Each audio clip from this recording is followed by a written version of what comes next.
Welcome everybody. Thank you for joining and your time. Most of you, except maybe Melissa, this is January 20th. Very special day, as you may know. Today is full moon and also lunar eclipse. And also in Japanese calendar, according to our calendar, it's a special called Taikan. Tai means greatly or big, kan means cold. So it's the coldest day of the year. So we get together, and we are talking about, of course, Northern Hemisphere. So Melissa is a different, but you join us. So nicely cozy gathering, hopefully. And each of you have your own space and maybe some warm beverage with you. And so today, this occasion is named, called Dakini. It's day online. It's just a very informal gathering, just to get together, we as a practitioner, and just to kind of get together without much of the agendas. Having said that, I have something, I have a reason for this. So now we started or embarked New Year, and each New Year it'd be nice to refresh or reset our motivation or aspiration, especially aspiration for this year, a year to come.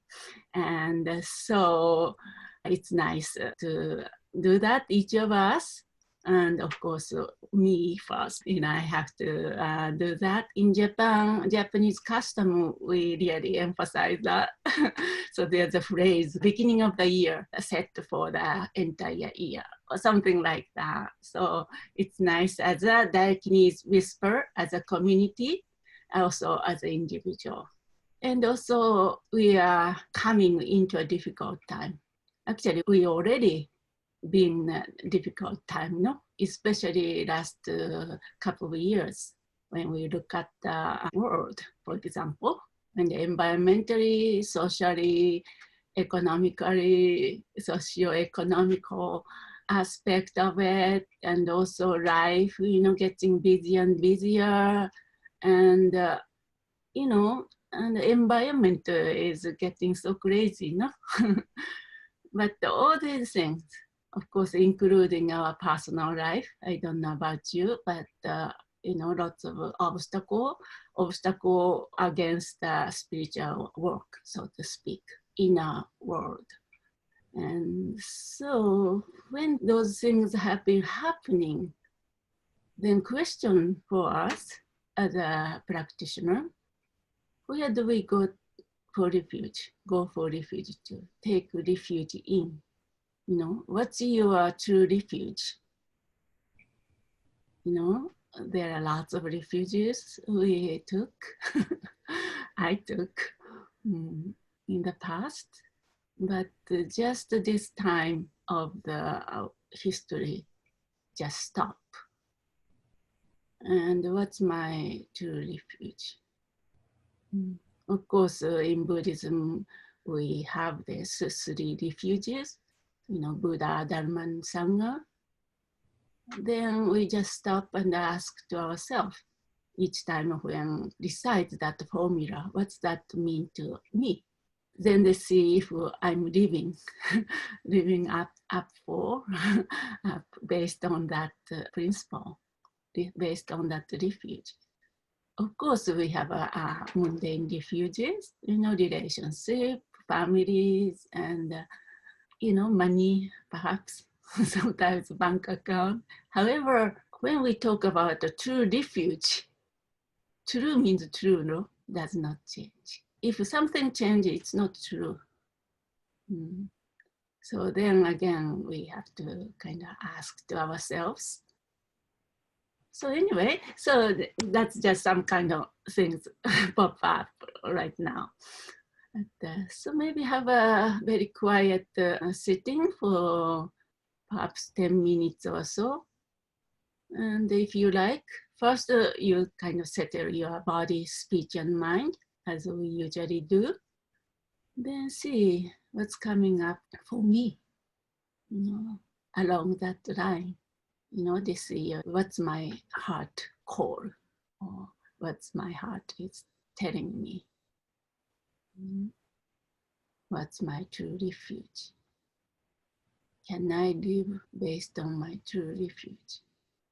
Can I allow all my action coming from that place? Or something like that.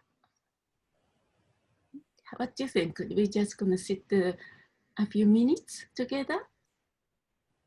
Yeah, okay. Anyway, we had a very short sitting. Recently, I was reading Machik's classic text. She already predicted what we are experiencing right now. Quite articulate. Of course, that's based on the awakened mind, so can foresee everything, what would happen.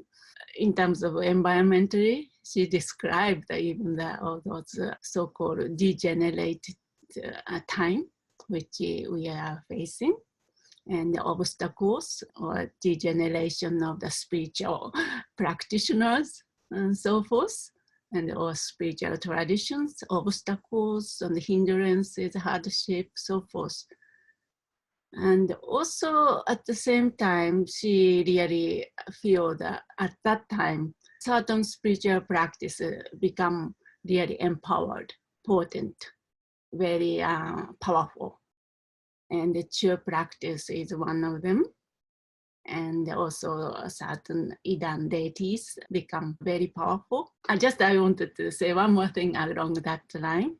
In her prediction or the what you call prophecies, quite a number of pages she spent prophesying this person, our ear whispered image of Ganden, whispered from the Mount of Bliss we practice, the founder of that, responsible for this lineage, Ramazon Kappa.